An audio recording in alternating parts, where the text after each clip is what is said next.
देखो, हम देखेंगे रचना की दृष्टि से वाक्यों के जो भेद होते हैं उसमें एक होता है संयुक्त वाक्य। तो संयुक्त वाक्य किसे कहते हैं? ऐसा वाक्य होता है जिसमें दो वाक्य होते हैं और दोनों भी अर्थ की दृष्टि से पूर्ण होते हैं। देखो, बादल आए किंतु पानी नहीं बरसा। ये जो वाक्य, इसमें देखो दो वाक्य, बादल आए एक, पानी नहीं बरसा दूसरा। लेकिन ये दोनों वाक्य ऐसे हैं अर्थ की दृष्टि से पूर्ण हैं। बादल आए इस वाक्य को पूर्ण अर्थ है, पानी नहीं बरसा इसको भी पूर्ण अर्थ है। तो ऐसे दो पूर्ण अर्थ के वाक्य समुच्चय बोधक अव्यय से जुड़े होते हैं। ऐसे वाक्यों को कहते हैं संयुक्त वाक्य। रमजानी चुप खड़ी थी। वाक्य क्या है सुनो। रमजानी चुप खड़ी थी और आगंतुक की बातें सुन रही थी। अब ये देखो, ये जो वाक्य है इसमें भी देखो, रमजानी चुप खड़ी थी एक वाक्य है और इसी वाक्य में दूसरा वाक्य आया है, आगंतुक की बातें सुन रही थी। ये दोनों वाक्य अर्थ की दृष्टि से पूर्ण है और इस समुच्चय बोधक अव्यय से इन दोनों वाक्य को जोड़ा है। तो ऐसा जो वाक्य होता है जिसमें दो वाक्य होते हैं और दोनों वाक्य अर्थ की दृष्टि से पूर्ण होते हैं और समुच्चय बोधक अव्यय से जोड़े होते हैं, तो ऐसे वाक्य को कहते हैं संयुक्त वाक्य।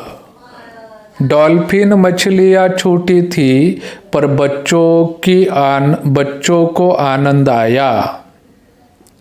देखो ये वाक्य, इसमें भी दो वाक्य आए हैं। डॉल्फिन मछलियाँ छोटी थी पर बच्चों को आनंद आया। इसमें दो वाक्य कौन कौन से? डॉल्फिन मछलियाँ छोटी थी, दूसरा वाक्य बच्चों को आनंद आया और इसको जोड़ा है पर ने। पर ये जो समुच्चय बोधक अव्यय इसने जोड़ा है और इसमें जो दो वाक्य आए हैं अर्थ की दृष्टि से पूर्ण है। डॉल्फिन मछलियाँ छोटी थी पर बच्चों को आनंद आया, तो ये संयुक्त वाक्य हो गया। आगे सुनिए, रायपुर छोटा सा शहर है पर अत्यंत आधुनिक है। इसमें भी दो वाक्य है, रायपुर छोटा सा शहर है और दूसरा वाक्य अत्यंत आधुनिक है और जोड़ा है पर ने। तो ऐसा जो वाक्य होता है जिसमें दो वाक्य होते हैं और दोनों वाक्य अर्थ की दृष्टि से पूर्ण होते हैं, तो ऐसे वाक्य को कहते हैं संयुक्त वाक्य। आगे सुनिए, बेनालियम बीच उथला है पर मछुआरों की पहली पसंद है।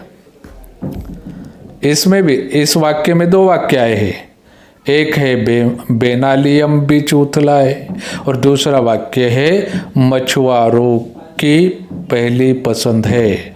देखो, ये दोनों वाक्य अर्थ की दृष्टि से पूर्ण है। अगर हम एक वाक्य बोलेंगे तो भी इसका पूरा अर्थ निकलता है। बेनालियम बीच उथला है पूर्ण अर्थ लगता है इस वाक्य को। मछुआरों की पहली पसंद है, इसको भी हम कहेंगे तो इसका भी अर्थ पूरा होता है। तो ऐसे पूर्ण अर्थ के दो वाक्य समुच्चय बोधक अव्यय से जोड़े रहते हैं, तो उसे कहते हैं संयुक्त वाक्य। यहाँ देखो, मजदूरों ने गड्ढा खोदा और घर चले गए। इस वाक्य में भी दो वाक्य आए हैं, एक वाक्य है मजदूरों ने गड्ढा खोदा, दूसरा वाक्य है घर चले गए। अब देखो, इनमें से एक ही वाक्य हम बोलेंगे तो भी इसका पूर्ण अर्थ निकलता है। मजदूरों ने गड्ढा खोदा, दूसरा अलग से बोलेंगे हम लोग घर चले गए, तो इसका भी पूर्ण अर्थ निकलता है। तो ऐसे पूर्ण अर्थ के दो वाक्य समुच्चय बोधक अव्यय से जोड़े होते हैं, तो ऐसे वाक्य को कहते हैं संयुक्त वाक्य।